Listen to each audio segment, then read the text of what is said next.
Suite, deuxième partie. Donc, la conférence s'intitule « Civilisation des mégalithes et pas les mégalithes ». Il y a une raison. Si c'était les mégalithes, eh bien, on parlerait que des pierres, bien entendu, les menhirs, les dolmens et autres.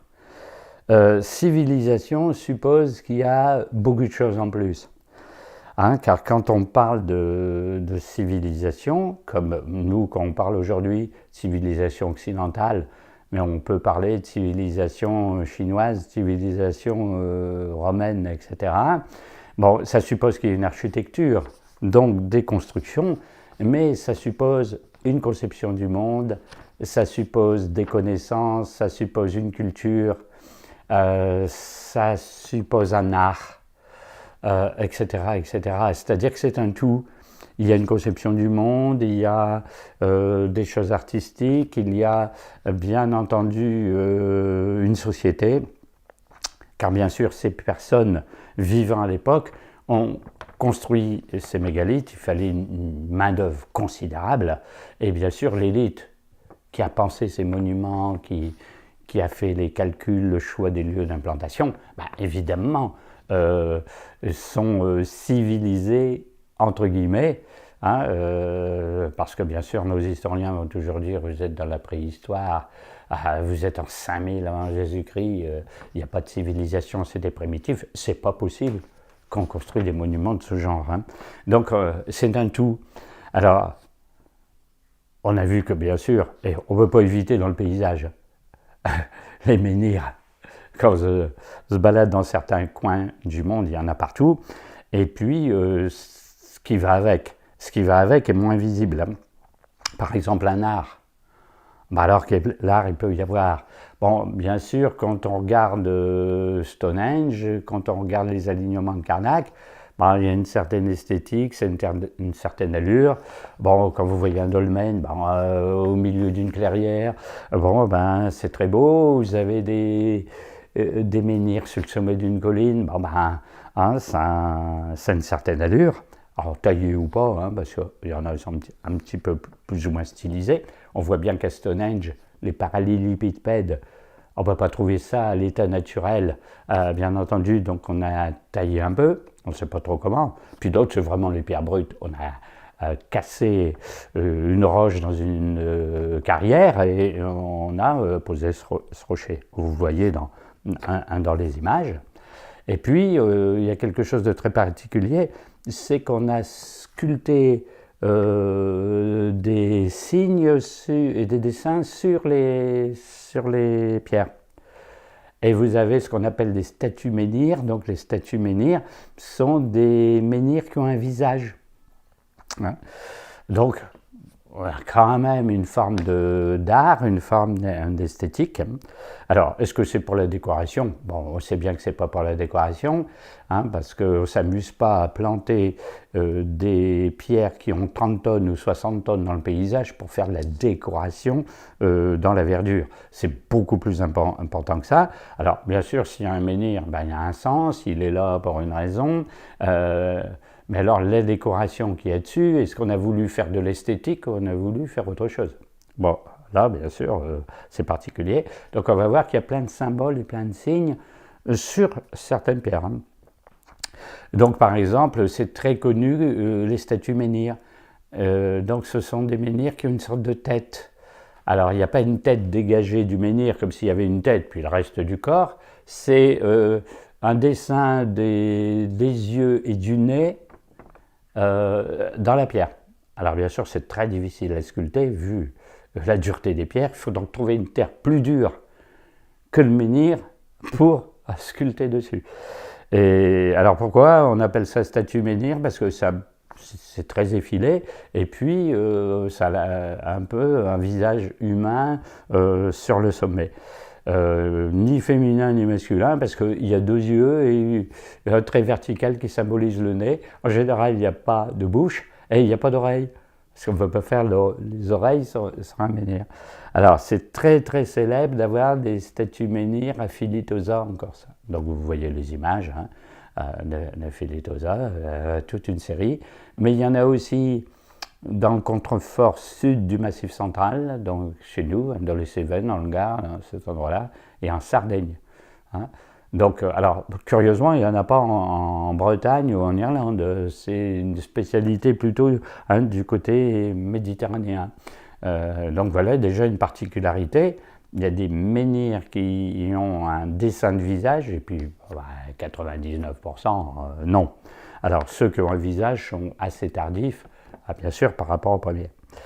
Alors, il y a d'autres formes de décoration que des visages, il y a des symboles et des signes. Alors, sur certains menhirs, pas beaucoup, il y en a qui sont vierges de tout, mais sur certains menhirs, il y a des cercles concentriques, un peu comme une cible pour jouer au jeu de fléchettes. Il y a des ondulations, donc vous avez des sortes de vagues, géométriques ou pas. Il y en a, c'est ondulé, et puis il y en a, c'est vraiment quelque chose de géométrique. Et vous avez tout un tas de symboles particuliers. Vous avez des spirales, des haches, des crosses, des pointes en triangle, et vous avez des astres, vous avez un soleil, vous avez des étoiles, vous avez des cornes, bon, comme des cornes de bovins ou autres, vous avez des bateaux, alors très très peu de bateaux, vous avez des pieds, des plantes de pieds, je n'ai jamais compris à quoi ça pouvait servir une plante de pieds, des serpents, et puis tout un tas de signes inconnus, dont beaucoup sont impossibles à comprendre. Alors forcément, comme les signes sont inconnus, on ne sait pas ce que ça veut dire. Bon, on ne peut pas les comprendre, mais même ceux qui sont connus, on ne sait pas trop à quoi ça se rapporte. Des plantes de pied, à quoi ça peut bien se rapporter. Des triangles, des spirales. Bon, les spirales, c'est quand même très très répandu dans la préhistoire. Hein. Donc forcément, c'est en Occident qu'il y a beaucoup plus de mégalithes sculptés. Quand on est en Corée, ils n'ont pas de décoration. Ils n'ont pas de décoration. En Mongolie non plus. Bon. En gros, ils sont vierges. Quand vous êtes en Bretagne, en Irlande, alors là, en Irlande, c'est une grosse spécialité de faire des spirales. Alors, bien sûr, il y en a des plus importants, c'est-à-dire des signes qu'on retrouve très très souvent. Le cercle, la spirale, les ondulations, on retrouve très souvent. Et alors, le serpent, le bateau, les plantes de pied, c'est très très rare. Alors, vous allez en voir quelques reproductions grossières parce que c'est moi qui les ai reproduits à partir de gravures que j'ai vues dans des livres qui traitent des mégalithes. Donc la reproduction est à vue de nez, sans recherche, etc. Voilà. Voyez, là vous avez des signes mégalithiques, ça c'est dire sur des monuments, dolmens ou menhirs, quelquefois le long d'un menhir, quelquefois dans une grosse pierre qui est au fond d'une chambre funéraire dans un dolmen, vous avez des signes comme ça. Voilà, vous en avez tout plein. Alors là, c'est le style qu'on appelle crosse. Voilà, soit fait comme ça, soit fait comme ça, c'est une sorte de crochet. Hein. Là, vous voyez, sur une dalle, bien, vous avez tout plein de crosses disposées comme ça. Hein. Alors, vous avez la hache, alors là, vous en avez disposées comme ça. Les pointes triangulaires. Alors, on ne sait pas trop si c'est des pointes de flèche, des pointes de lance, des triangles, des entailles, je ne sais pas quoi. Alors là, c'est quelque chose de très très curieux, c'est ce qu'on appelle la hache charrue.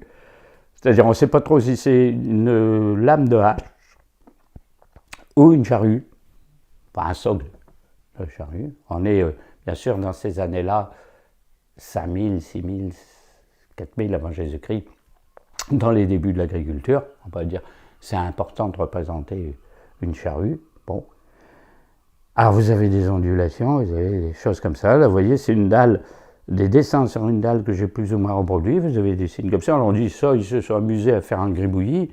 C'est pas si sûr que ça qu'on entaille la pierre pour s'amuser à faire des gribouillis. Mais vous avez les deux plantes de pied. Pourquoi représenter des pieds? On ne sait pas trop. Alors on va du très simple. Vous avez sur un menhir un signe comme ça, sur un autre des signes comme ça.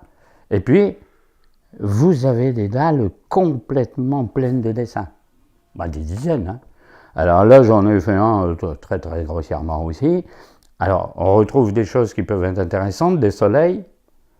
Bon, quand vous avez un cercle avec un point ou des rayons, bon, c'est le soleil. Bon, on se demande pourquoi il y en a tant disposés comme ça. Alors, il y a une explication, sans doute. Vous avez les lignes brisées, les ondulations, là aussi. Hein. Alors, les ondulations, on va dire, c'est un serpent, c'est une onde, c'est des vagues de la mer, bon, etc. Puis alors, vous avez des signes. Là, quand je vous parlais de signes totalement inconnus, ça, qu'est-ce que ça signifie? Où il y a des arêtes, là. Est-ce qu'on a coché les jours de la semaine, parce qu'il y a 7 lignes? Est-ce qu'on pointait des positions du soleil? Bon, c'est ce qu'on appelle des peignes, parce que ça a plus ou moins une forme de peigne. Et puis alors ça, c'est totalement incompréhensible, parce qu'on dirait des fleurs vues par-dessus. Qu'est-ce que viendraient faire des fleurs? Et là, non. Bon, si c'est des astres, en état du ciel, bon, pourquoi représenter des formes de fleurs? En gros, c'est la moitié des signes compréhensibles, l'autre moitié totalement incompréhensible. Donc, alors vous trouvez tout ça?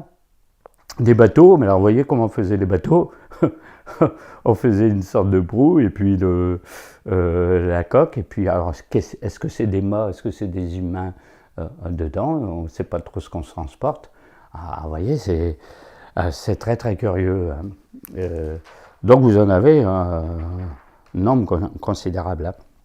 Donc le dessin le plus répandu, c'est le cercle. On va faire des cercles et même des enchevêtrements de cercles. On va faire des dizaines de cercles côte à côte. Hein, et on va plus ou moins aussi dessiner des spirales. Alors il y a beaucoup de spirales. Alors l'endroit le plus connu, c'est Gavrinis. Alors quand vous êtes à Gavrinis, c'est dans le golfe du Morbihan. Alors c'est sur une île.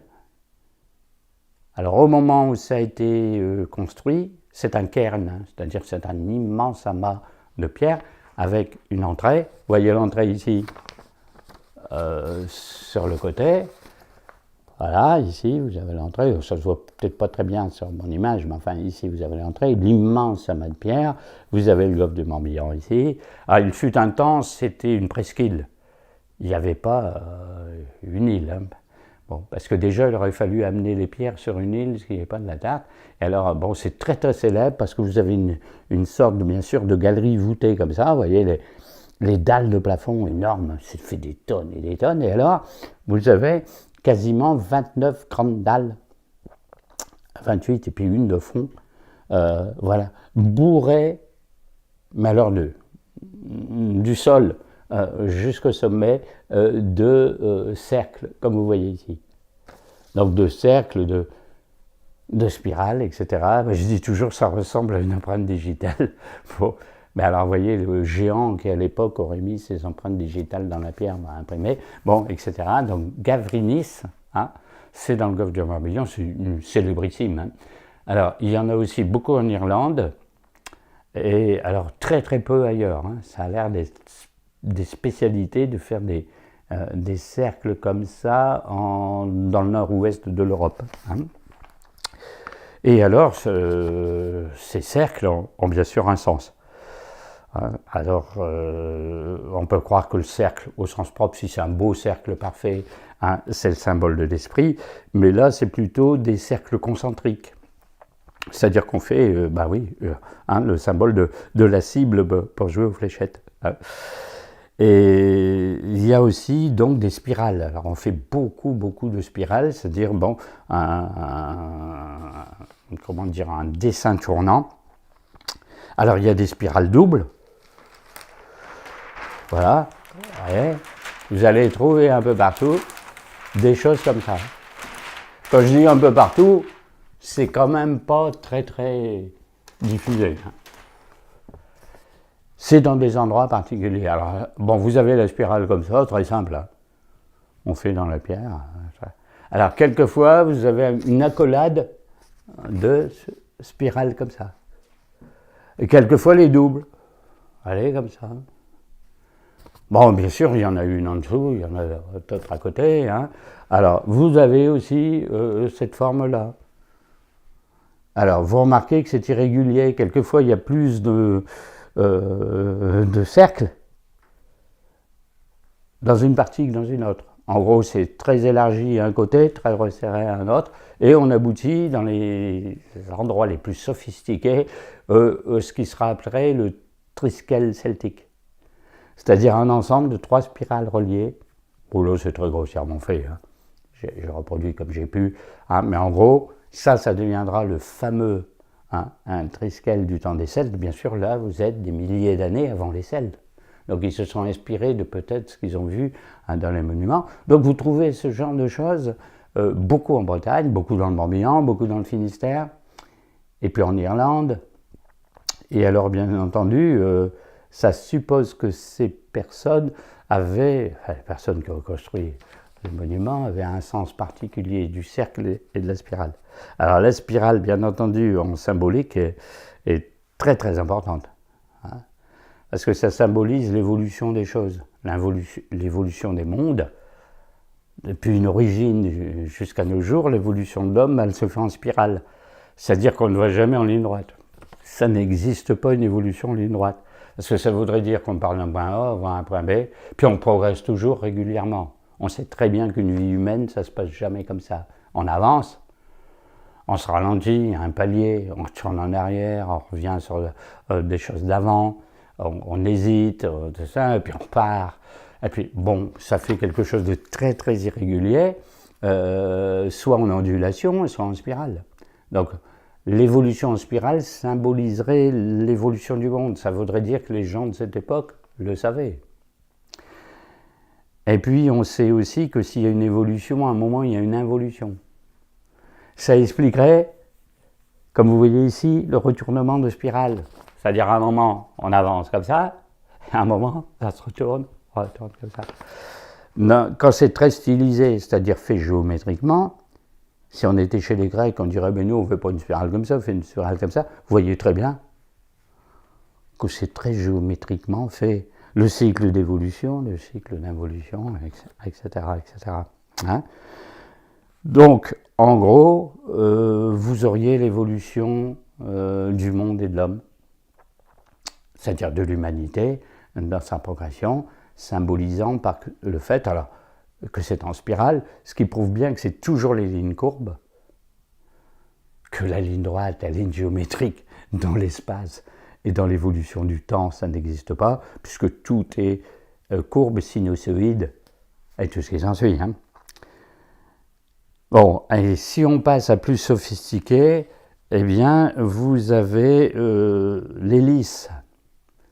Donc, bien sûr, l'hélice, c'est une sorte de spirale tournante comme ça. En gros, la spirale est un peu géométrique et l'hélice est en volume. Pensez à un escalier en ellipse. Bon, il paraît que c'est une performance, hein, un travail de menuiserie de faire un escalier en ellipse. Hein. Ou une tour, vous avez l'escalier en ellipse. Alors les ziggourats anciennes avaient, on en a en Irak, hein, vous avez les marches qui sont en extérieur et qui s'enroulent comme ça. Même le Mont Saint-Michel, quand vous passez la porte en bas, vous montez et vous arrivez comme ça, bien sûr, à l'église qui est au sommet. Donc une évolution qu'on pourrait à la fois appeler en ellipse et hélicoïdale. Donc en gros, l'évolution, elle sera en ellipse comme ça, et en même temps torsadée. Ce qui est bien sûr d'une complexité inouïe, bien entendu. On va même encore plus loin, il y a la double hélice. Quand vous êtes dans le caducée d'Hermès, eh bien, vous avez comme ça la double hélice. Et si vous pensez à la molécule d'ADN, alors on ne suppose pas qu'à l'époque, ils pouvaient connaître la molécule d'ADN, mais vous avez dans la molécule d'ADN une double ellipse. Hélice, pardon. Donc, bien sûr, c'est très très particulier. C'est lié à des mathématiques. Hein. Donc, par exemple, vous avez en mathématiques une figure de fonction représentée en géométrie qui s'appelle la spirale logarithmique. Alors, quand vous avez la spirale logarithmique, c'est lié au nombre d'or, c'est lié à la suite de Fibonacci. La suite de Fibonacci, c'est toute une liste de nombres qui s'enchaînent les uns les autres en additionnant l'un par rapport à l'autre. C'est-à-dire, par exemple, vous avez 3, 5, 8, 8 et 5, 13, 13 et 8, 21, etc. Ça fonctionne comme ça, et tout est lié. Le nombre d'or, cette suite, et la géométrie en triangle, c'est-à-dire le fameux triangle dont on vient de parler il y a quelques minutes, le fameux triangle 3, 4, 5. Alors, quand vous faites une série de triangles comme ça, vous voyez, un petit ici, un deuxième, alors toujours en proportion, hein. Le premier est 3, 4, 5, le deuxième est un peu plus grand, mais respecte toujours les proportions, même si c'est 6, 12, etc., en agrandi, un encore plus grand par rapport à celui-là. Vous voyez, à chaque fois que vous augmentez la surface du triangle, c'est toujours un triangle rectangle. D'accord ? Et si vous joignez les pointes, vous avez une courbe sensationnelle, pas très bien faite sur mon dessin, mais une courbe parfaite qu'on appelle une spirale logarithmique. C'est, j'allais dire, l'archétype géométrique de la spirale. Alors, si ceux qui ont fait toutes les spirales connaissaient ce genre de choses, ne demandez pas d'expliquer ce que c'est un logarithme, c'est trop compliqué. Ça veut dire qu'ils avaient déjà un niveau mathématique très poussé. Donc, comme je disais, eh bien, ces personnes, pour construire ces monuments, devaient avoir des connaissances en maths et en géométrie, en ce qu'on appelle aussi la trigonométrie, etc., etc. On a vu aussi dans le chapitre précédent le fameux yard mégalithique, qui est une connaissance en fait astronomique. Avant d'être un calcul, c'est une partie de la circonférence de la Terre. Bon, visiblement, il y a un savoir qui ne correspond pas du tout au niveau de l'époque. Donc, vous voyez un petit peu, quand je disais qu'il y a une civilisation, il y a ce qu'on voit, et puis ce qu'il y a comme chose derrière. Donc, il y aurait en gros une sorte d'élite initiée, culturelle, etc. Vous allez dire comment ils pouvaient savoir toutes ces mathématiques. Je rappelle quand même des milliers d'années avant Pythagore. On dit Pythagore, le fameux carré de l'hypoténuse, on connaît. Sa décade, c'est-à-dire de 1 à 10, les nombres de 1 à 10, très importants, etc. Bon, attention, Pythagore, c'est 6e siècle avant Jésus-Christ. Là, vous êtes à 4-5 000 avant Jésus-Christ. Alors, comment ils pouvaient faire pour construire géométriquement un savoir mathématique? Vous voyez, là, vous avez une curiosité. En fait, c'est relativement simple quand on y pense. Imaginez que vous faites un cercle. Avec un compas, vous faites un cercle. Vous mettez dedans un hexagone. Alors là, je l'ai très mal fait. Mais une figure à 6 côtés. Imaginez que votre diamètre est 1 mètre. Quand vous avez un des côtés de l'hexagone, eh bien, c'est 0,50 m. Bon, on dit, tiens, si je veux une mesure 0,50 m, c'est un des côtés d'un hexagone. Et qu'est-ce que c'est ce qui est en rouge? C'est l'arc de cercle. L'arc de cercle qui correspond à 0,50 m en ligne droite correspond en courbe, si vous faites l'addition, à 0,52 m 36. Vous allez dire, qu'est-ce que c'est que 0 m 5236? C'est la coudée royale égyptienne. Vous dites, alors, très souvent quand on dit, la coudée royale égyptienne, c'est la coudée du pharaon. Voilà, on prend un pharaon célèbre, on a un pharaon Ramsès, la coudée, ça part du coude jusqu'au poil du doigt, eh bien, c'est vrai d'ailleurs, ça fait une 50aine de centimètres, un avant-bras humain, et vous dites, voilà, c'est la coudée pharaonique. Sauf que ça correspond à un arc de cercle géométrique très très précis, parce que obligatoirement, dans cette figure-là, avec un diamètre de 1 mètre, ça fait 0 m 5236. Les normes égyptiennes sont celles-là. La pyramide, elle a une coudée pharaonique de 5236. Je vais dire c'est du hasard. Absolument pas, puisque vous avez un calcul derrière. Donc on retombe toujours dans la même question. Mais comment en 5000 avant Jésus-Christ, ils pouvaient connaître des trucs pareils quand les autres, ils essayaient tant bien que mal de cultiver le sol? Oui, bon. Alors, on va passer pour les spirales. On va revoir les fameuses crosse. Alors la crosse a beaucoup fait jaser, parce que bien sûr, il y a une symbolique de la crosse. Qu'est-ce que peut signifier une crosse? C'est-à-dire en fait un bâton courbé. Alors, est-ce que c'est la houlette du berger?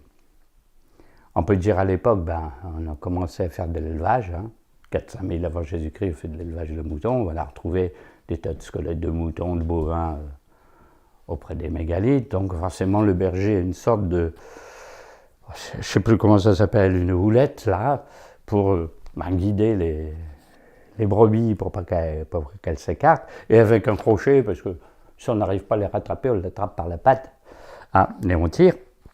Alors, très très curieux, c'est que dans les attributs des personnages dirigeants, eh bien, vous avez la crosse comme pouvoir.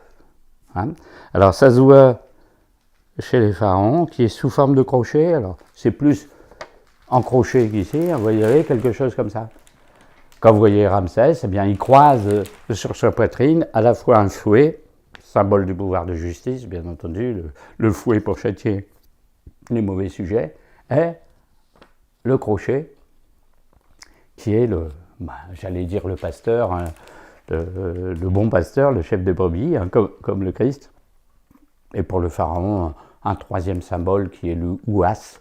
Ouas, c'est une sorte de bâton avec une tête d'animal qui est soit une tête de bélier, soit la tête de Seth. Le dieu à tête d'âne, Seth. Donc il y a trois symboles de pouvoir. Vous avez un pouvoir politique, c'est l'ouas. Vous avez le pouvoir judiciaire, qui est le fouet. Vous avez le pouvoir spirituel, le pasteur de brebis, les ouailles, les fidèles, c'est le crochet. Alors, bien sûr, il y en a toujours des petits malins qui vont dire mais il n'y a aucun rapport entre l'Égypte et la Celtie. Et ça, c'est pas si sûr. Quand vous voyez les ramifications des choses qu'il y avait à l'époque. Alors, qu'est-ce que ça peut être le symbole de la crosse? Donc, ça peut être un bâton de commandement. En gros, c'est le pouvoir, c'est le bâton du chef. La houlette, si c'est un berger, bien entendu, il guide le troupeau. C'est un peu un même sens, sauf que c'est un peu plus spirituel. Ça peut être aussi la baguette de divination. Vous allez dire, oui, mais la baguette de divination, c'est une pure baguette comme une règle, comme ça. Alors, quand vous regardez des images des aruspices, les aruspices sont les prêtres de la magie chez les Étrusques. Donc, on a des images dans les tombeaux, vous avez un aruspice là qui dirige une cérémonie magique, et le bâton qu'il porte à la main, il est comme ça. Quand vous êtes chez les Étrusques, vous êtes entre le 8e siècle et le 1er siècle avant Jésus-Christ. Eh bien, le bâton est exactement comme du temps des mégalithes. Alors, autre stupéfaction, quand vous allez en Amérique du Sud, en Amérique centrale exactement, vous êtes chez le fameux dieu Quetzalcoatl, chez les Aztèques, qui aussi dirige une cérémonie, et il brandit un bâton dans la main, c'est une crosse, comme ça. Et là, vous vous dites, comment ça se fait qu'en Amérique centrale, et chez les Étrusques et à l'époque des mégalithes, vous avez le même symbole, qui est le symbole de la crosse. Alors c'est quand même très particulier, donc ça peut être à la fois un symbole de pouvoir, un symbole de divination, et le pasteur du troupeau, qui peut être transposé en monde animal, du monde animal au monde humain. Alors on pourrait même aussi penser que ça pourrait avoir un rapport, vous voyez, si la partie courbée était très large, à une crosse de hockey. Alors vous allez dire, mais à cette époque-là, on ne jouait pas au hockey. On a dans des tombes des drôles de figures, pas des tombes mégalithiques, mais plus tard, étrusques par exemple, ou d'autres civilisations, où vous voyez deux personnages qui ont une crosse qui ressemble beaucoup à cette crosse-là, et une pierre dans le milieu, et qu'ils essaient de taper. Et vous avez un personnage qui a l'air de régler le combat, parce que c'est peut-être un combat pour balancer une pierre quelque part. C'est dans des rites magiques où on essaie de déterminer la valeur de l'année. C'est-à-dire un combattant qui symbolise que l'année sera mauvaise, un combattant qui symbolise que l'année sera bonne, et de l'issue du combat dépend la prévision, j'allais dire, divinatoire, que l'année sera bonne ou mauvaise. Avec un jeu de balles, c'est une balle en pierre. Et les coups de crosse, c'est très très curieux comme chose. Hein. On tombe toujours dans l'histoire divinatoire. Alors, le symbole peut être à la fois masculin et féminin. Est-ce que tout ce qui est ligne droite, comme un menhir, c'est masculin? Tout ce qui est courbe et ondulé, c'est féminin.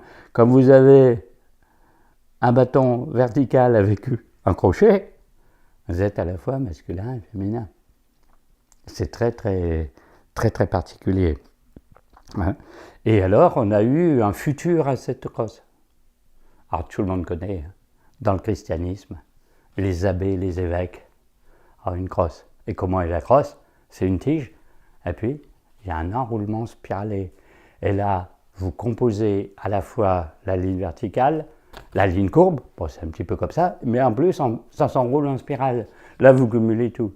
La ligne droite, la courbe, l'enroulement spiralé, et quelquefois, le bout de la spirale, c'est une tête de serpent. Donc, c'est, en gros, les sinusoïdes symbolisés par un serpent. On en est là, donc vous voyez que c'est très, très, très, très curieux. Hein? Donc, ces symboles sont pas innocents. En gros, on n'a pas fait des choses comme ça pour s'amuser à décorer une pierre. Hein? Alors, puisqu'on parle de serpent, là, je dis, tiens, est-ce qu'il y a une symbolique du serpent? Alors, on représente un peu partout, vous voyez, des choses comme ça. Alors, des serpents, ce qu'on pourrait appeler des serpents, c'est pas très évident parce que, bien sûr, les interprétations sont très diverses. Hein. Vous pouvez avoir des signes qui sont comme ça. Ah, on va dire, alors les spécialistes disent c'est une ondulation, est-ce que c'est un serpent? Est-ce que c'est, je sais pas, des vagues, etc. Les vagues, on les ferait plutôt horizontales. Hein. Mais alors, quelquefois, vous avez des choses très très curieuses. Vous avez des choses comme ça. Voilà. C'est-à-dire, en gros, vous avez un serpent, vous avez une tête, vous avez son corps. Alors, pourquoi vous avez une grosse tête comme ça? On ne peut pas dire que c'est un spermatozoïde. À l'époque, ils ne savaient pas trop ce que c'était. Hein. Mais dans certaines sculptures qui ne sont pas mégalithiques, hein, vous avez en fait un serpent qui a un œuf dans la gueule. Et qui a bien sûr son corps, comme ça. Bon, vous dites, c'est un petit peu curieux, l'œuf et le serpent, à l'origine. Alors ça, c'est très très répandu. Hein. Alors, il y en a des horizontales et il y en a des verticales. Alors, est-ce qu'il y avait un culte du serpent à une certaine époque, puisqu'on faisait des sortes d'ondulations serpentiformes sur des monuments? Alors, quand en Bretagne, il y en a beaucoup. Hein. À d'autres endroits, quasiment pas. Alors, ce qui est très curieux, c'est l'Irlande. Parce qu'en Irlande, vous avez des formes qui ressemblent à des serpents sur des monuments, mais dans une île où il n'y a jamais eu de serpent. Est-ce qu'il est prouvé que cette île-là ne connaissait pas le serpent? Sauf aujourd'hui, aujourd'hui il y en a. Mais à l'époque des mégalithes, il n'y en avait pas. Alors, comment on a le serpent sur les monuments? Ah, on va dire, mais c'est les voyageurs, c'est les navigateurs, c'est ceux qui viennent de Chypre ou du Portugal, qui sont allés en Irlande et qui ont fait un dessin sur un monument. Bon, c'est possible, mais c'est pas sûr du tout. Hein. Donc, on a ce genre de choses. Et alors, vous avez beaucoup de lignes comme ça. Hein. Bon, c'est-à-dire des ondulations. Voilà. Est-ce que c'est des vagues? Est-ce que c'est des ondes? Est-ce que c'est l'évolution des temps? Je ne sais pas quoi. Et alors, très souvent, en ligne brisée, comme ça. Alors, pourquoi on les fait géométriques ou ondulées? Alors, quand c'est brisé comme ça fait un peu vague de la mer, ça fait aussi onde magnétique. Bon, ça ressemble un peu au glyphe du signe du Verseau. C'est très très curieux. Alors, vous voyez, pour l'art, on en fait beaucoup là. Hein. Alors, vous avez aussi la hache. Alors, beaucoup d'endroits. Il y a des endroits, c'est des dizaines et des dizaines de haches côte à côte. Qu'est-ce que... Ouais, c'est peu loin. Voilà, ça va être très... Alors là, vous avez une crosse avec une lame de hache. Alors quelquefois, ce qu'on dit une hache, hein, est-ce que c'est une hache non emmanchée ou est-ce que c'est des pointes de lance, des pointes de flèche, des triangles? Là, par contre, sûrement, c'est des haches emmanchées. Hein. Alors, là, il y a beaucoup de haches. Ah, bon, c'était l'un des outils les plus utilisés à l'époque, avant qu'on ait tous les outils possibles, imaginables. Hein, c'était surtout des haches. C'est à la fois un outil et une arme.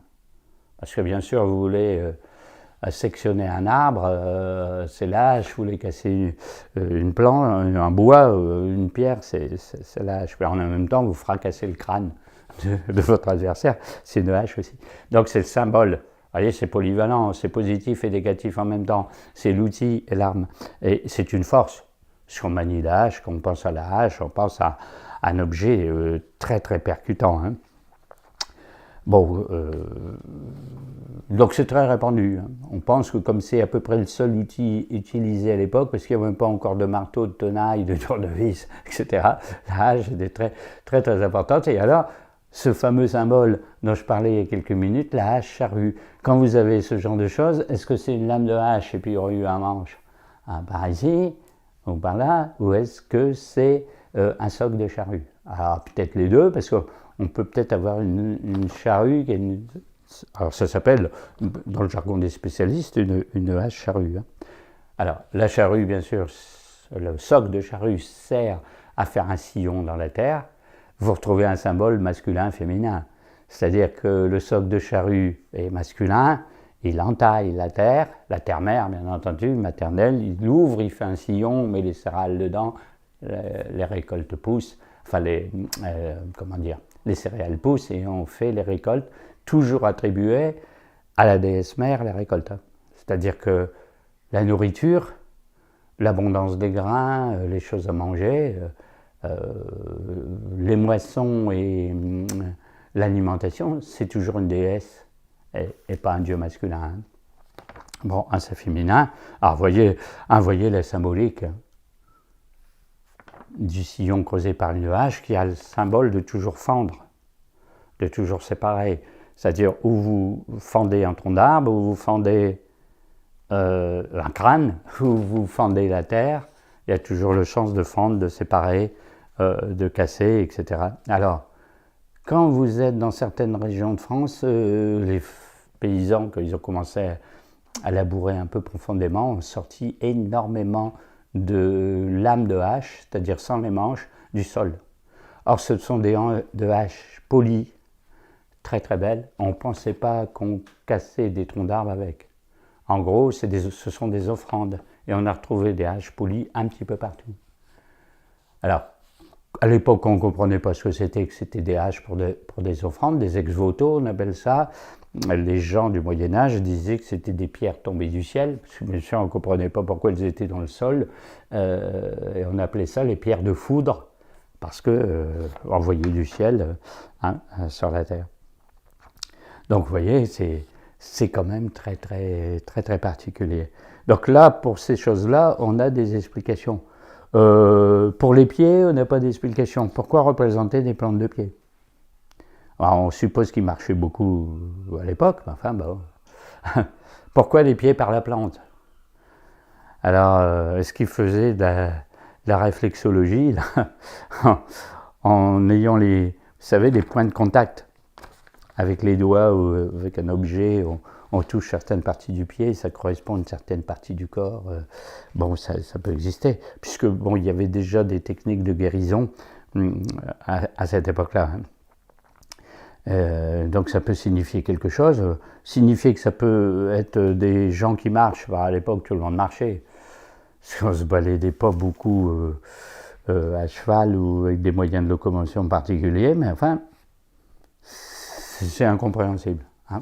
Quant à ces signes-là, je vous ai dit tout à l'heure, il y a aujourd'hui pas d'explication. Hein. Alors, est-ce que ces dolmens et ces lieux mégalithiques, parce qu'il n'y a pas que des dolmens, il y a l'ensemble des dolmens, il y a des nécropoles, il y a des cairns, il y a des paquets de menhirs à n'en plus finir. ont un sens particulier. Oui, parce que les dolmens sont un peu des tombeaux. Donc il y a un empire des morts, on ne sait pas trop si on a mis des corps dedans après, si on a fait dedans des dépôts d'humains décédés ou si on a fait des rituels d'initiation. On peut croire que vu les lieux, et on a vu bien sûr dans le chapitre précédent qu'à un moment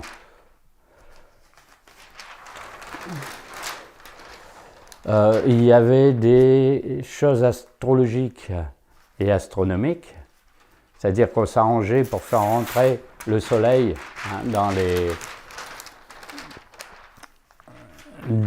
ces dolmens, ces nécropoles. C'est flagrant à Newgrange. Voilà, on a vu il y a quelques minutes le soleil qui rentre à Newgrange, qui frappe la dalle qui est tout au fond. Vous voyez, en profil, ça donne quelque chose comme ça. Le soleil, bien sûr, est fécondant, c'est la vie, etc. L'antre de la terre, bien entendu, c'est la réceptivité, c'est le royaume des morts. Est-ce qu'on pensait à un rituel de résurrection en faisant de ce genre de choses? Quand il y a des pans de menhir, des pans de dolmen, c'est-à-dire une des dalles qui est trouée, il y a un cercle dedans. Je demande comment on a fait pour trouver déjà le pan de mur du menhir. À une certaine époque de l'année, il y a un rayon de soleil qui passe. Si dans le dolmen, dans la chambre funéraire, vous mettez un corps en général couché sur le flanc gauche, le visage tourné vers l'est, qu'il y a un trou en face dans la roche, le soleil au solstice d'été rentre et vous éclaire le visage du mort. Donc ce sera un rituel de résurrection. On devrait dire, vous êtes mis dans la terre, mais la déesse mère, vous savez, génère la vie et la mort, mais c'est une transformation. Et c'est vie, mort et résurrection. Et donc ce qui vous ressuscite, c'est la force de vie du soleil. Et donc on fait, alors là c'est flagrant, Newgrange a été fait pour, juste au-dessus des pointes de menhir, le rayon du soleil au solstice passe. Vous voyez là, en profil, ce que ça donne, c'est absolument incroyable. Et on pouvait se dire, il y a un rituel initiatique. Donc, c'est certain. Alors, est-ce que c'est dolmen ou c'est cairn? Là, c'est soit un cairn, soit un tumulus. C'est lié au rituel, lié à la mort et à la résurrection. C'est fort possible, parce que ce sont des lieux plus ou moins funéraires, mais ça pourrait être des lieux initiatiques aussi. C'est-à-dire on s'entraînerait, si on faisait des rituels dedans, à comment ça se passe quand on meurt, comment on passe sur un autre plan, et puis comment on revient, c'est lié à la réincarnation, etc. Bon, on n'a pas de preuve qu'à l'époque on croyait à ce genre de choses, mais enfin c'est quand même assez extraordinaire, ce genre de choses. Alors, bien sûr, la question est toujours posée, est-ce que ces lieux, ces complexes de nécropoles, de menhirs, beaucoup de dolmens, il y a des endroits, il y a un tumulus, mais il y a 5-6 chambres funéraires dedans, il y a des endroits où on trouve 100 corps, 200 corps, 300 corps. Alors, peut-être pas de la même époque, on a accumulé des trucs, on a peut-être pris des squelettes d'autres endroits qu'on a pensé pour la résurrection mettre au même endroit. Ça fait cher du tombeau, quand vous voyez que certains dolmens ont 10 mètres de hauteur, les chambres funéraires incroyables. Au Portugal, il y a un dolmen qui fait 25 mètres de haut. On a trouvé en Allemagne un endroit, il y a eu 300 corps dedans, et 300 squelettes dedans. Bon, je vous passe les détails parce que ça serait trop long, mais il y a des squelettes, par exemple, qui sont incomplets.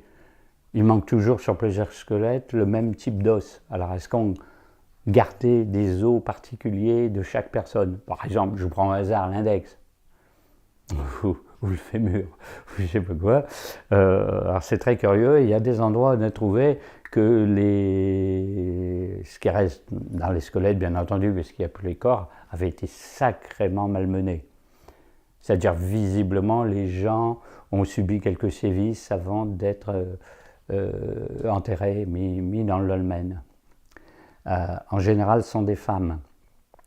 Donc, on pense qu'on a fait des sacrifices humains de femmes, on ne sait trop quelle divinité.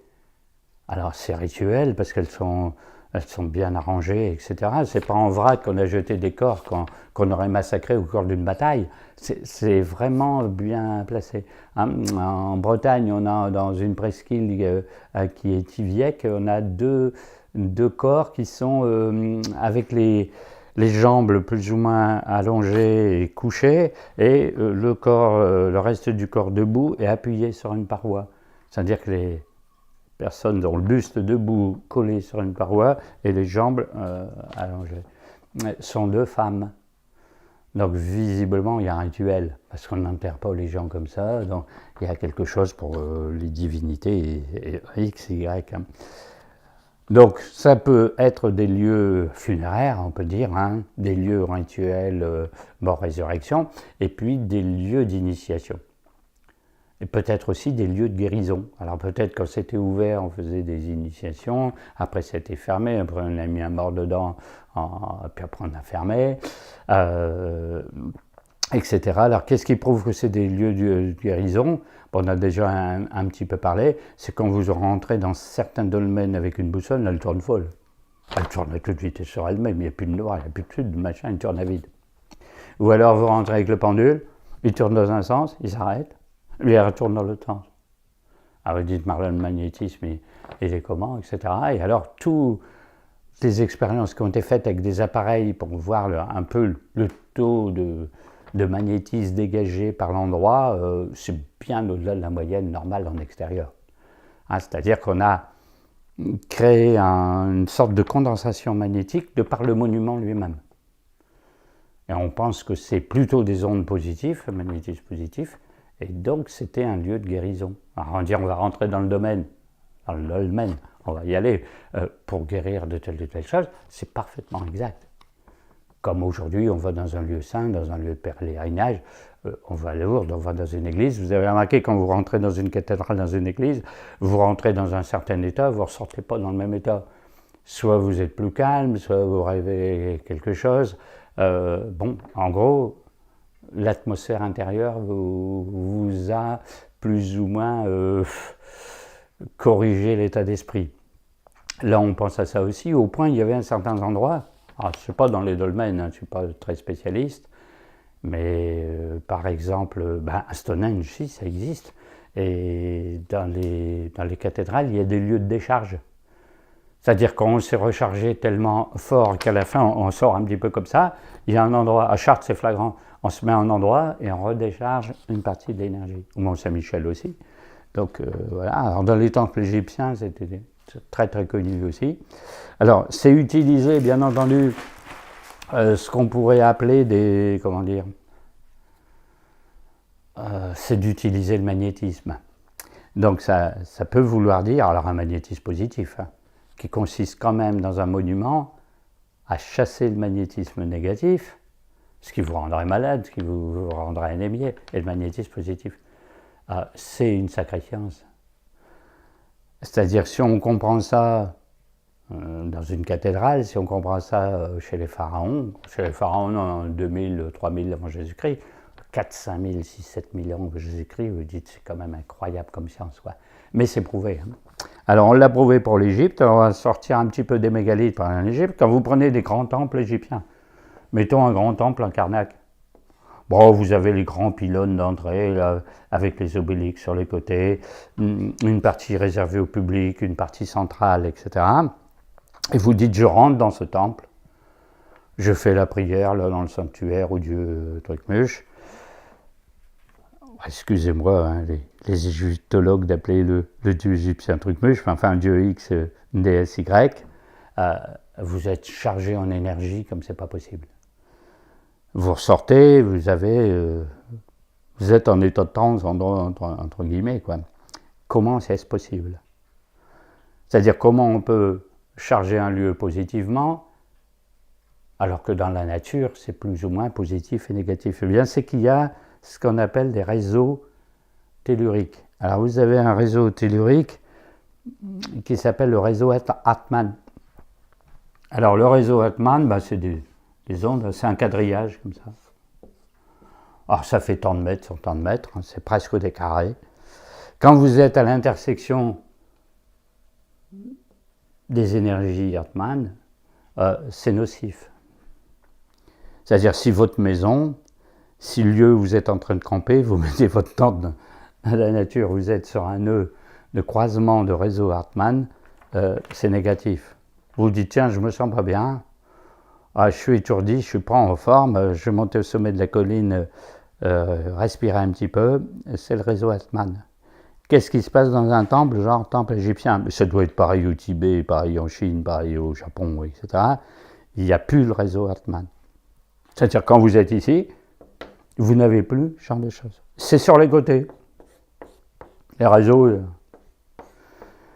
on a évacué le réseau Hartmann à l'extérieur. C'est-à-dire, on a vidé la partie sacrée. Bien entendu, le temple est une partie sacrée, c'est un espace sacré. À l'intérieur, vous n'avez aucune onde négative. Tout est sorti. Alors, comment on fait pour sortir? C'est-à-dire, mais comment on peut avoir un endroit protégé à l'intérieur, d'où le fait qu'il y a un espace sacré et un espace extérieur non sacré? Eh bien, c'est dans la construction elle-même.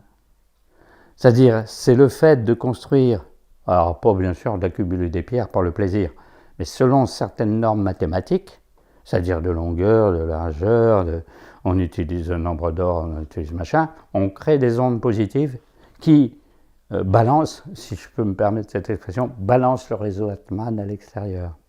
Donc vous rentrez dans un réseau positif. Tout le négatif est autour. Alors vous allez dire, mais quand je sors du temple, d'abord vous êtes très positif, vous êtes rechargé, vous ne vous amusez pas à faire le tour à l'extérieur, vous repassez dans le réseau Hartmann. En général, il y a une allée processionnelle. Vous sortez, vous repassez par un endroit sacré aussi. Tout temple est précédé d'une allée. Bon, en Égypte, c'est flagrant, il y a une allée avec des sphinx, avec des béliers. Vous êtes à Stonehenge, au nord-est, il y a une allée processionnelle, etc. C'est fait pour. C'est absolument extraordinaire comme technique. En gros, on aurait un moyen d'avoir des ondes positives, donc favorables à la guérison, grâce à la construction en pierre. Parce que là, un temple égyptien, c'est construit en pierre aussi. C'est pas un mégalithe, mais enfin, c'est construit en pierre. Donc, c'était une science. Donc, quand on parle de civilisation, et on voit bien là, quand on parle de civilisation des mégalithes, c'est pas le plaisir d'accumuler des pierres. Il y a quelque chose derrière. Alors, quel culte, là on a parlé un peu de l'art, des constructions, de l'utilité de la chose, quel culte il pouvait y avoir à l'époque? Alors, certains ont dit, il y a un culte du serpent, il représente beaucoup trop d'ondulations et de serpents un peu partout. Alors, c'est sûr que dans la préhistoire, proto-histoire, à un moment, il y a eu le culte du serpent. Ça revient trop partout, il y a trop de serpents dans toutes les civilisations. Alors, positif ou négatif? Négatif, c'est le serpent du mal, bien entendu. Positif, c'est la connaissance. Le serpent symbolise la connaissance. Alors, le fameux serpent biblique dans la Genèse, est à la fois mal et positif, puisqu'à la fois, ils disent Adam et Ève, si vous mangez du fruit, vous aurez la connaissance, avec un C majuscule, donc c'est positif. Puis en même temps, ils ont fait une faute, ils ont désobéi à Dieu, Dieu les chasse du paradis, ils vivent un enfer après, ils sont punis quelque part, il y a un côté négatif. Alors le serpent a toujours les deux côtés. Il y a toujours un côté tellurique, c'est le fond de la terre, c'est le sous-sol, c'est perturbant, ça peut être totalement négatif et rendre malade. Et puis vous avez un côté très positif. Il y a un serpent descendant, un serpent ascensionnel. En gros, on ne va pas faire la symbolique du serpent aujourd'hui, parce que ce serait beaucoup trop long. Bien entendu, ce n'est pas le sujet, mais enfin, il doit y avoir un rapport particulier, bien entendu. Alors, sinon, est-ce qu'il y a un culte des astres?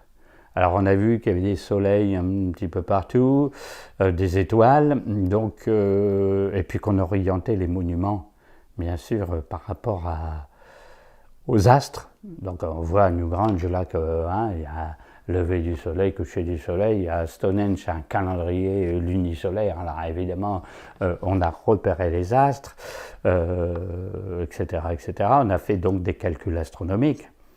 Qu'on a fait, comme le dit Howard Cowell, le fameux yard mégalithique, qui est une portion de circonférence terrestre, eh bien, c'est qu'on connaissait la circonférence terrestre.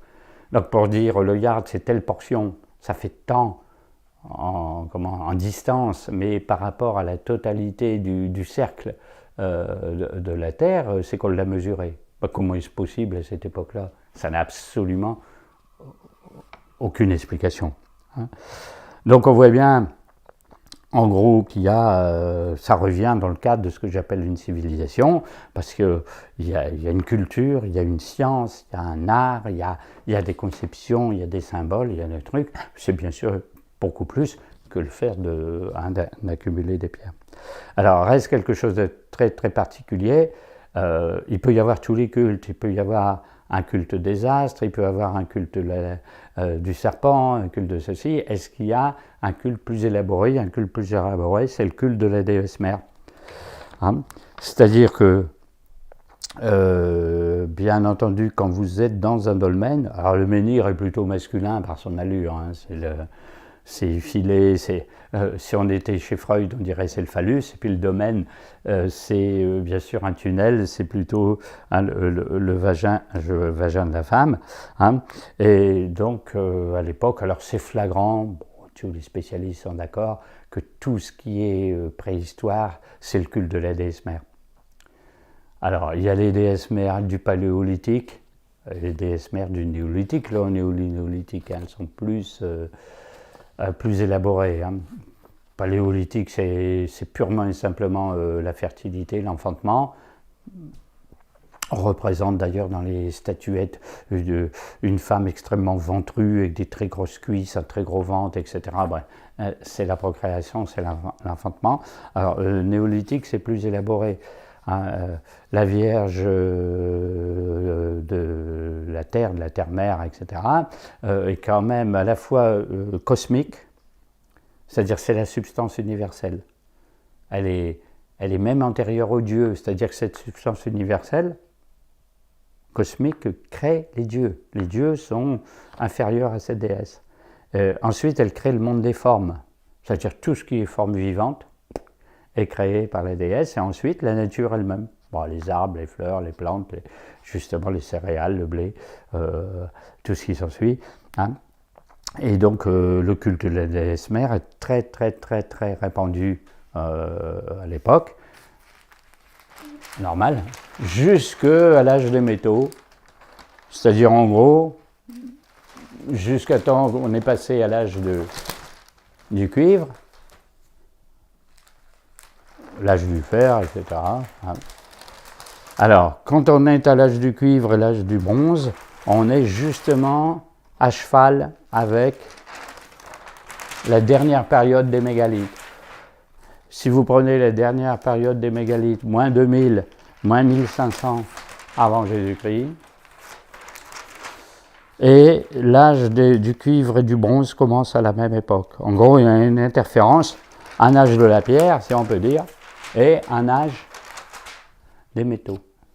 Alors vous allez dire que c'est très important, oui, parce qu'on est passé la pierre naturelle, bien entendu, extrait d'une carrière, extrait d'une montagne, extrait du sol, plus ou moins bien taillé. Mais en gros, c'est la nature, on ne la travaille pas industriellement. Quand vous faites des objets en cuivre, des objets en bronze, puis après des objets en fer, vous êtes dans l'industrie. Et curieusement, quand on est passé à l'âge des métaux, on est passé à l'âge du patriarcat.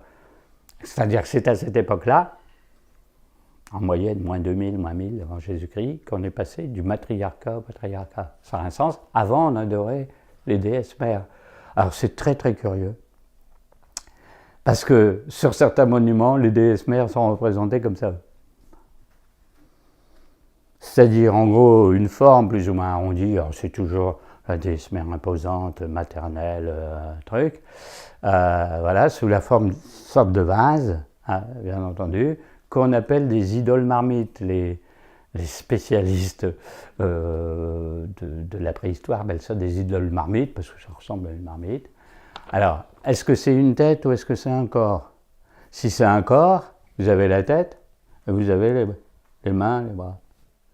Si c'est une tête, vous avez les deux oreilles, vous avez le sommet du crâne. Ici, ce serait une déesse mère dans un bateau. Il faut savoir que ça représenterait un bateau, la déesse dedans. Alors vous avez des stèles comme ça, vous retrouvez toujours cette forme plus ou moins arrondie en cloche, toujours une excroissance. Dans le milieu, là vous voyez les symboles de serpent, de crosse, bizarreries comme ça dedans. Voilà, là, bon, en gros, ça sera un corps, une tête. Si c'est la tête, qu'est-ce que serait l'excroissance? Ce serait le chakra coronal. C'est-à-dire que la déesse recevrait cosmiquement, bien entendu, l'énergie d'animer la nature, de la procréation, de tout ce qui s'ensuit. Alors, c'est très diversement interprété. Hein. En tout cas, tous sont d'accord que c'est une représentation de la déesse mère dans ces fameux dolmens, dans les dalles du fond, eh bien, vous avez des représentations comme ça. Alors, quelquefois, avec des lignes comme ça. C'est-à-dire, alors on dit, si c'est une tête, c'est des cheveux. Si c'est pas des têtes, c'est des rayons solaires. Bon.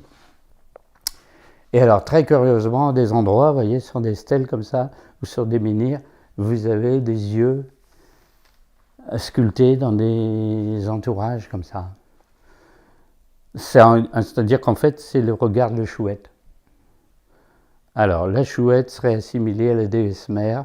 La déesse mère pourrait être symbolisée, on fait aussi des arcades sourcilières et 2 yeux comme ça, c'est la chouette. En fait, ce serait 3 phases de la déesse lunaire. En gros, la lune aurait 3 aspects. Un aspect montant, c'est la lune de la jeunesse, c'est-à-dire c'est la jeune fille très dynamique, hein, prête à tout, c'est l'adolescence, etc. Ensuite, vous avez la période moyenne, c'est la mère, la maternité, la mère de famille, etc. Et après, quand la mère et la déesse ne peut plus procréer, c'est la sagesse. Donc c'est la fin de la vie. On passe à l'Occident parce que, en gros, la déesse de la 3e période, qui est la fin de la vie, pour nous les humains, c'est 0, 20 ans, 20, 60, 60, 90. La dernière période, c'est l'Occident, c'est le royaume du soleil couchant, c'est la mort. Et la mort, c'est la nuit. En gros, il y aurait la déesse, la nouvelle lune, commencement, pleine lune, apothéose, descente, nuit noire, c'est-à-dire c'est les 3 jours de nuit sans lune à la fin, symbolisés par la nuit, la chouette qui voit dans la nuit. Donc, quand on a des styles de chouettes, bien sûr, bien avant les civilisations connues, historiques, les Phéniciens, les Grecs, etc., quand c'est dans la préhistoire, vous avez le symbole de la chouette qui est la déesse mère. Et la fameuse déesse Athéna, que tout le monde connaît, qui est la déesse grecque célébrissime, bien était au départ dans les mythologies une déesse mère. Est devenue après déesse de la sagesse, de la guerre, des arts et tout ce qui s'ensuit, dans le symbole, comme par hasard, est la chouette. Bon, c'est pas un hasard du tout, hein, bien entendu. Alors, qu'est-ce qu'on peut conclure de tout ça? Vous voyez bien, quand vous arrivez à cette étape de l'exposé, il y a un mystère des mégalithes, hein, et le mystère est colossal. Alors, il est en partie résolu, puisque maintenant, on sait que les implantations ne sont pas dues au hasard, qu'il y a des normes mathématiques de construction. Alors, bon, j'ai parlé précédemment de Ward Crowest, qui a retrouvé, mais aussi vérifié sur le terrain par des milliers d'expériences, les travaux du professeur Thom, qui avait trouvé ce yard mégalithique, qui est quand même utilisé partout. C'est un peu une norme de référence, comme nous, le mètre. Nous, on dit, on calcule tout en mètres, et maintenant, sur toute la Terre entière, à l'époque, on calculait en yard mégalithique. Il y a des curiosités de ce genre. Hein. Vous trouvez des pyramides partout. Il y en a au Moyen-Orient, c'est les fameuses ziggourats, vous en avez quasiment 140 en Égypte, vous en avez au Mexique, vous en avez en Bosnie, pareil en Chine. Personne ne sait qu'elles ont le même dénominateur commun de volume. C'est-à-dire qu'il y a un principe mathématique de base pour les construire, c'est 0 m3 96.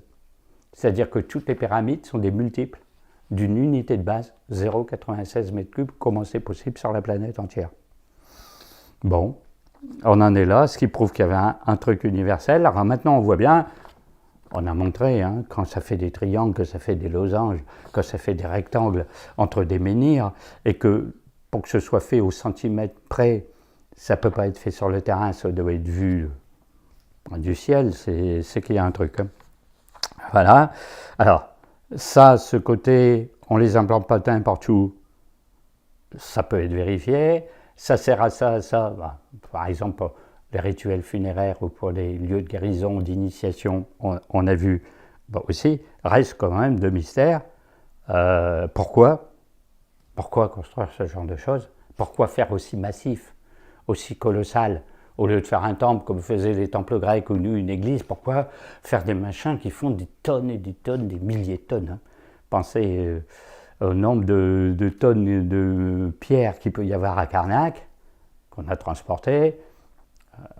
J'ai parlé là, il y a quelques minutes de Stonehenge. Il faut savoir que les pierres viennent d'un endroit, parce que ce n'est pas les mêmes pierres que l'endroit où c'est posé, qui a plus de 200 km d'écart. Comment on a transporté les pierres sur 200 km? Quand vous voyez le volume, et vous dites qu'il a fallu passer des rivières, passer des collines, monter et redescendre de l'autre côté.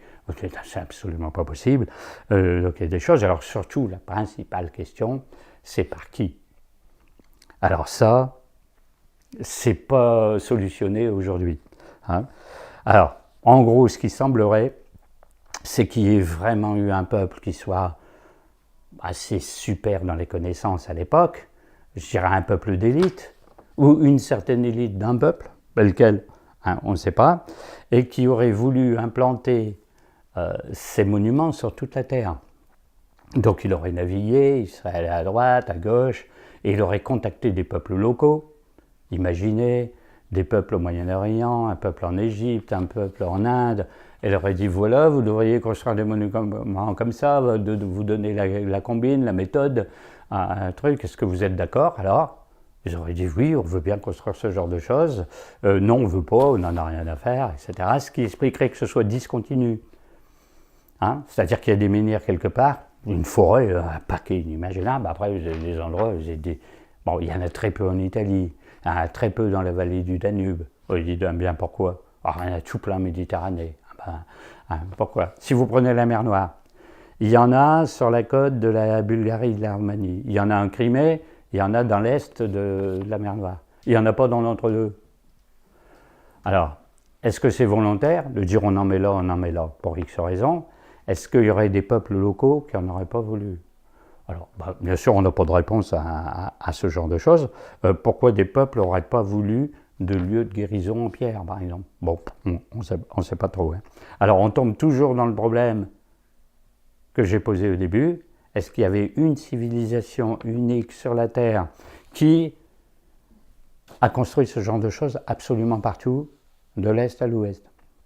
Et du Nord au Sud, puisque ça va, on a vu la dernière fois, jusqu'au Sénégal. Il y en a en Nubie, il y en a en Abyssinie, il y en a au Yémen. Hein, c'est extraordinaire. Ou est-ce que, vu ce qu'on pourrait appeler l'ère du temps, chaque peuple à une même époque aurait construit le même genre de choses?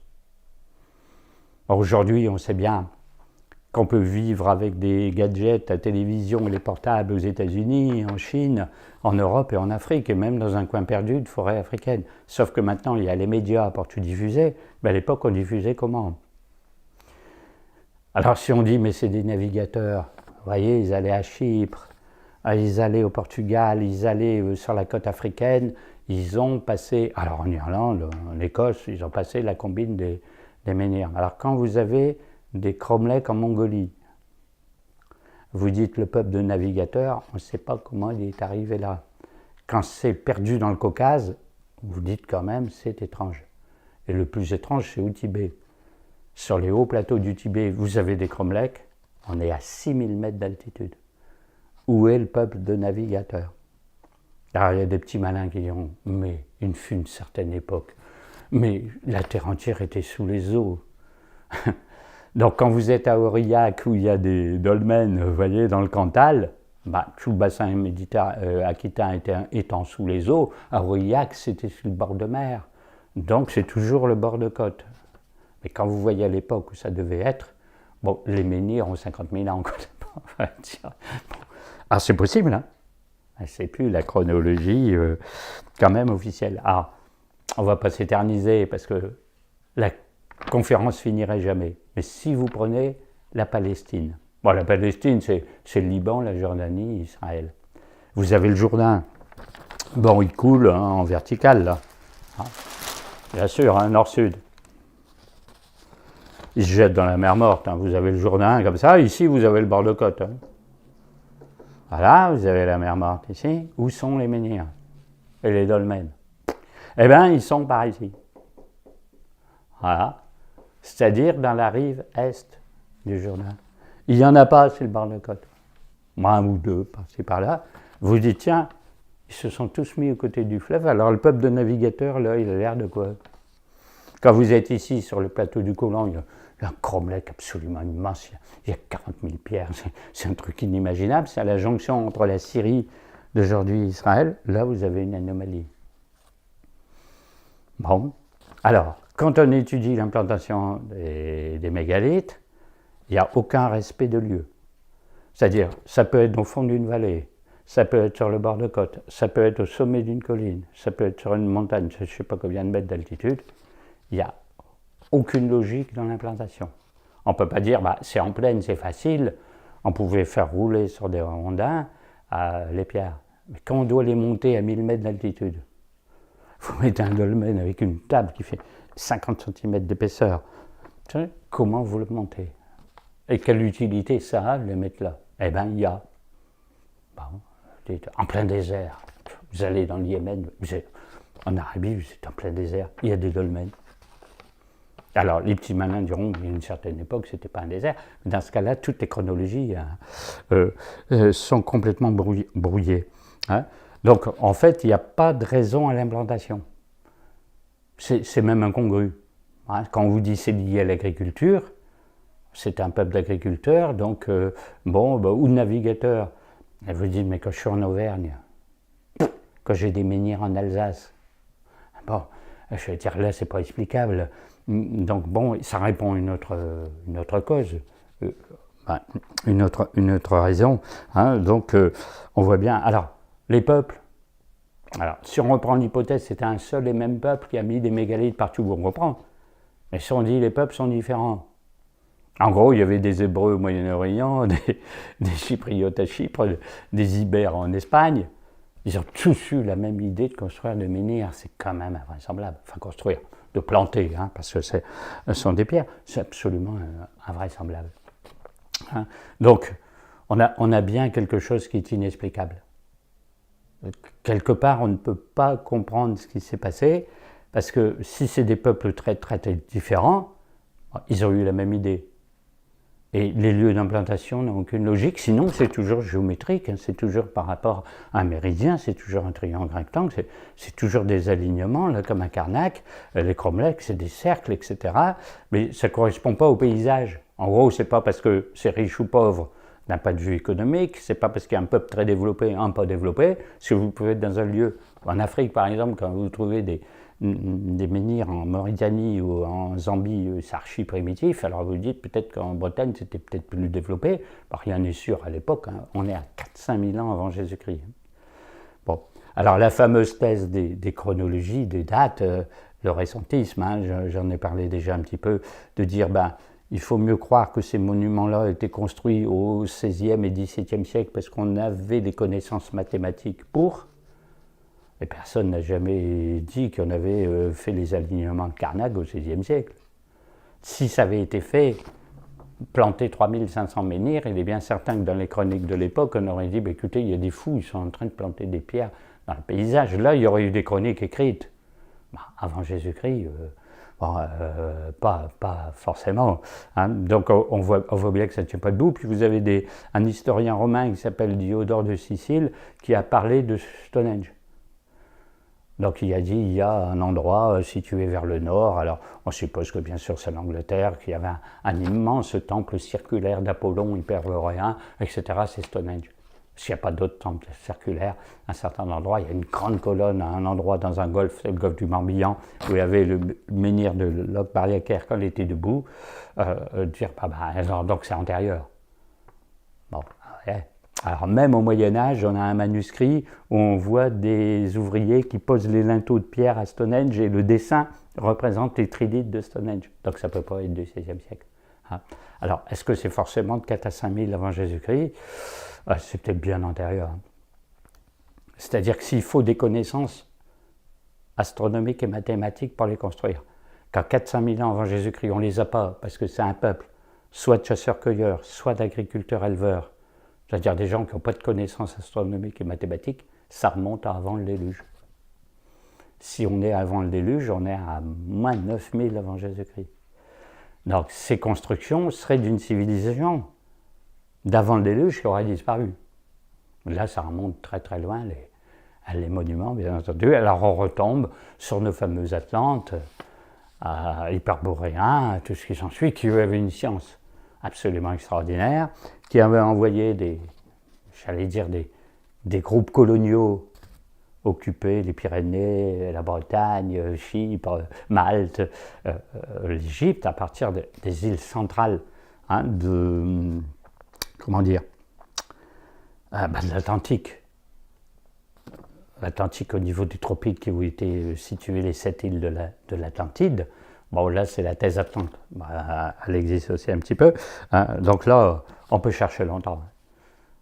Et là, dans ce domaine-là, qui est à l'origine, quel peuple, quelle civilisation est à l'origine? Eh bien, on cherche. Les chercheurs sont toujours en train de chercher. Voilà. Alors, chers amis, contrairement à ce que je fais d'habitude, parce que d'habitude, je ne cite jamais mes sources, c'est pas que je ne veux pas, c'est que ça prendrait une demi-heure. Si je vous dis, voilà, il y a 22 livres qui ont été lus pour faire telle conférence, je ne peux pas les citer. Exceptionnellement, je vais le faire parce que dans le montage photographique, vous avez beaucoup de photos. Et quand ce n'est pas des photos, c'est des citations, c'est des allusions à des personnes qui ont écrit sur les mégalithes. Alors, on va commencer par une charmante dame, parce que bien sûr, honneur aux dames. Alors, Véronique Cardravat. Alors, Véronique Cardravat a écrit, vous voyez, ce livre qui s'appelle Le sang royal des Atlantes. Alors, c'est la thèse dont je viens de vous parler. Bon, c'est les Atlantes qui sont derrière toutes ces civilisations mégalithiques. La couverture et la couleur du sang des Atlantes. Bon, elle essaie de prouver tout ça avec des parentés de symboles, des parentés de sang. Par exemple, le sang haut, etc., se retrouve chez les Basques, se retrouve dans les Pyrénées, se retrouve à droite, se retrouve à gauche, se retrouve un peu partout. Et, il y a une parenté des mots, c'est-à-dire quand vous avez les syllabes cal, gal, etc., eh bien, c'est toujours des peuples celtes, mais issus des civilisations des mégalithes. Ça va jusqu'au Moyen-Orient, un petit peu partout. C'est très intéressant. Donc, c'est en plusieurs parties. Ça s'appelle les enseignements secrets. Il y a un tome 1, un tome 2, etc. Alors, dedans, dans son livre, Véronique Cardravat va parler justement du fameux ensemble mégalithique du plateau du Golan en Israël. C'est très, très peu connu. Donc, je vous ai dit tout à l'heure, c'est près de la Syrie et de bien d'autres endroits. Et elle fait allusion aussi, parce que c'est branché là-dessus, par rapport aux étoiles.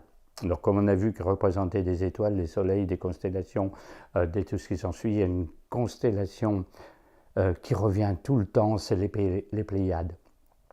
Alors, les Pléiades, ça se situe dans la constellation du Taureau, c'est près de la constellation d'Orion. Orion, c'est une grande spécialité égyptienne, bien entendu, puisque Osiris, c'est Orion, mais les Pléiades, c'est juste à côté. Quand on appelait cette constellation la poule et ses poussins. Voilà, c'est très curieux pour une constellation. Alors, c'est disposé plus ou moins, les étoiles sont disposées en cercle, ça peut faire penser à un nid, etc. Mais ça revient partout dans les civilisations antiques. Comme ces Pléiades, ce sont des déesses, des divinités féminines. Bon, sont 6 ou 7. 6 parce qu'il y a 6 étoiles bien visibles et une semi-visible. Ce sont les 7 filles de Poséidon. Et comme par hasard, Poséidon est le dieu de l'Atlantide et la capitale des Atlantes s'appelle Poséidonis. Donc on peut croire que, bien sûr, il y a une allusion aux Pléiades dedans, bien antérieure d'ailleurs à la civilisation des mégalithes, puisque quand on est né à Lascaux, dans les grottes de Lascaux qui ont 15 à 18 000 ans, entre les cornes d'un taureau qui est sculpté, on a des points disposés comme la constellation des Pléiades. Est-ce que ça voudrait dire que les ancêtres des Atlantes eux-mêmes viendraient des Pléiades? Là, on est dans la thèse des extraterrestres. Donc extraterrestres, hyperboréens, Atlantes, Celtes, il y aurait une suite logique. Alors ensuite, le livre qui s'appelle La science des anciens, Howard Crowest, c'est là où il y a l'étude du yarn mégalithique et puis la disposition, vous voyez, avec les quadrillages dont j'ai parlé, voilà, les alignements de Carnac, ça fait ce que vous voyez ici. Donc Howard Crowest, très très célèbre, j'en ai parlé, c'est un des plus grands spécialistes, au moins dans ce qui pourrait être où c'est implanté, les structures géométriques, les dispositions, les rapports avec justement le ciel, et voir, comme on a déjà dit, que pour que ce soit implanté aussi précisément, ça ne peut être vu que par le ciel. C'est-à-dire au niveau du sol, vous ne pouvez pas faire un losange parfait, un carré parfait, un rectangle parfait en avançant sur le sol, quand quelquefois vous ne voyez plus le menhir que vous avez à l'origine, ça se voit par-dessus. Alors ces deux personnages, Véronique Cardravant et Howard Crowest, sont archi connus dans le milieu ésotérique et dans le domaine des mégalithes. Par contre, Éric Charpentier est beaucoup moins connu. Alors, Éric Charpentier est de la région sud-ouest de Lyon, dans un endroit qui s'appelle le Pilat. Donc il a fait quelque chose sur étudier les mégalithes qu'il y a dans cette région-là. Un peu à l'imitation de Howard Crowest. En gros, il a repris les mêmes idées, les mêmes thèses, il a tout mesuré sur le terrain et il a trouvé aussi qu'il y avait un rapport géométrique entre des endroits où il y avait des menhirs, des dolmens et tout ce qui s'ensuit. Et là, alors une curiosité quand même exceptionnelle pour cette région, avec des églises romanes. C'est-à-dire qu'on aurait fini une forme géométrique avec une église romaine qui est peut-être construite sur un monument mégalithique. Alors, c'est prouvé dans son livre. Et alors, dedans, il parle justement de quelque chose de très particulier, qui est la fameuse déesse mère. Alors là, la déesse mère est très spectaculaire, parce que vous avez un rocher qui est sculpté. Alors on ne sait pas si c'est naturel ou ça a été plus ou moins arrangé, mais en forme de buste féminin. Vous voyez la poitrine, c'est un vrai rocher, d'époque, de milliers d'années, etc., etc. Donc là on a une représentation de la déesse mère à 100%. Alors avec la fameuse excroissance, vous voyez, sommitale dont je parlais. Alors la poitrine est exposée à l'aise vers le soleil, pour être fécondée par les rayons solaires, et la pointe est orientée vers le nord. Alors, vous voyez, ce que j'ai appelé chakra coronal, mais ça, rien n'est moins sûr, mais là, c'est au niveau de la tête, qui capte l'énergie cosmique par le chakra qui est par-dessus. C'est très très étrange. Alors, c'est dans un endroit où il y a une déesse mère aussi, ça s'appelle déesse mère de Mornan. Donc, voilà, ça s'appelle les bâtisseurs du sacré. C'est très très intéressant. Et puis un quatrième, pour le quatrième il n'y a pas de livre, mais c'est un monsieur qui s'appelle Christophe Soyer qui étudie la même chose, mais pour le département du Lot. Donc pour le département du Lot, il a plus ou moins repéré des mégalithes dans le paysage et qui sont disposés en forme de constellation. C'est-à-dire que à certains endroits, ça représente par exemple la constellation d'Orion au niveau du sol, si on prend les étoiles de la constellation, où on met les lieux mégalithiques à la place et les villages qui sont aujourd'hui dessus. Donc voilà toutes les personnes dont vous pouvez, sauf pour le dernier où il n'y a pas de livre, mais vous pouvez acquérir les œuvres pour savoir plus en détail ce que j'ai raconté aujourd'hui, mais vous savez déjà un petit peu tout sur les mégalithes, entre guillemets. Et comme je dis, les chercheurs continuent de chercher. Voilà.